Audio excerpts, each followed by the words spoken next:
Hello, I'm Wayne from TorqueCars. So in this video we're going to have a look at engine styling, and there are so many things you can do to dress up your engine and make it stand out. It's something we see a lot on show cars. This video will give every one of us some inspiration, something to aim for, and show what the possibilities are when it comes to styling the engine of our car.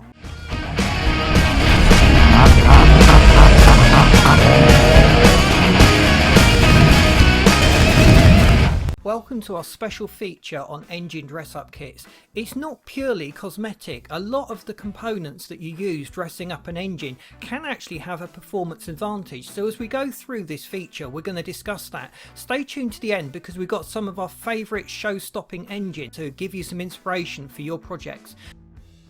So looking within the engine bay, you've got a series of metal, plastic and pipes. It doesn't look fantastic. Just removing plastic covers, leaving the vernier pulleys on the cam exposed and allowing people to see the components of the engine, including the various engine mounts and braces that are in there, can actually look quite good on some cars. This Cosworth engine looked really good. It was very basic, but the car is designed for performance, so cosmetic appeal doesn't really come into it. This engine actually has an exhaust wrap on it which prevents the heat coming out of the exhaust, so it helps to keep those under engine bay temperatures low, and it actually improves the performance of catalysts and DPF filters, which will typically warm up more quickly if you've applied a wrap. So thermal bandage is the most easy to apply. Be careful with what you select though, it needs to be heat resistant.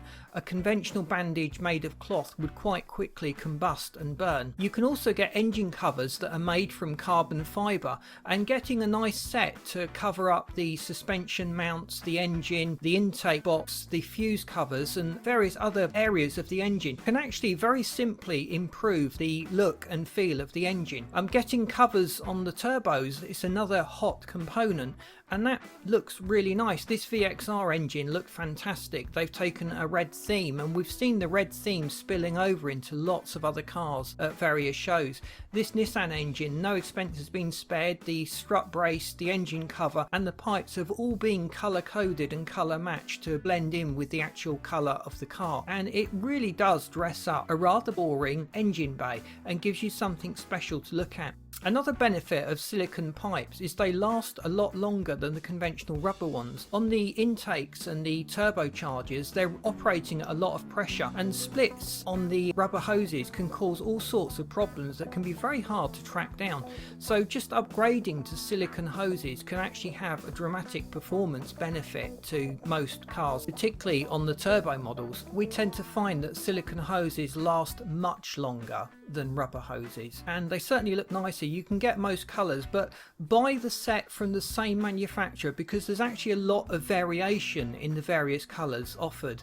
So we also have themes going on with a lot of cars with very brightly coloured engine components. These day glow colours really stand out in the engine bay. But don't forget the practical aspects of modifying your car, making sure that your cold air intake is sourcing cold fresh air from outside, and the air filter itself is restricted from the warm under bonnet engine temperatures. We should also mention that braided hoses have a lot more wear resistance than conventional hoses. The braiding over the surface, it's a woven fabric, and it's another protection. It stops the hoses from bulging and flexing, and if they come into contact it gives them more of an opportunity to avoid wearing through, and where a typical rubber hose would fail, these can last. We often see braided brake lines in cars, and this really enhances the stopping power of the car because the brake fluid gets quite hot, and the last thing you want is a hose that contains your brake fluid flexing and ballooning as you apply the brakes. So the braiding actually helps to keep everything as it should be.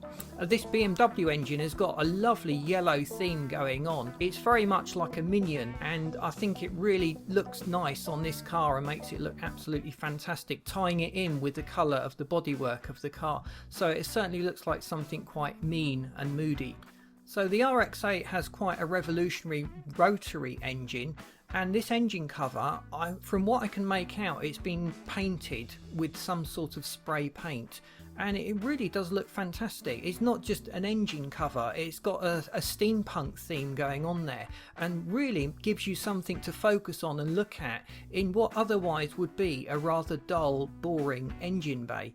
And with a little bit of imagination, you can pretty much do anything on the engine covers with paint. So be very careful in what you select. Make sure that the paint's able to resist the high temperatures under the bonnet. And this engine has got a plasti-dip coating on the engine with this Wonder Woman design, and it really stood out to us at the BHP Performance show in Dover a few months ago.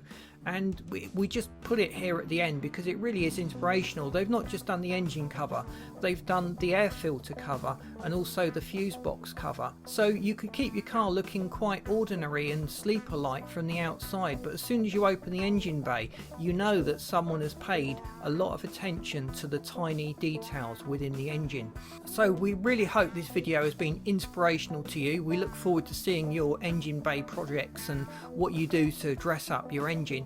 And don't forget to stay tuned. If you haven't done so already, please subscribe and keep up to date with the latest trends in car tuning and also car styling. Thanks for watching, and don't forget to like this video. It really helps us to get out there.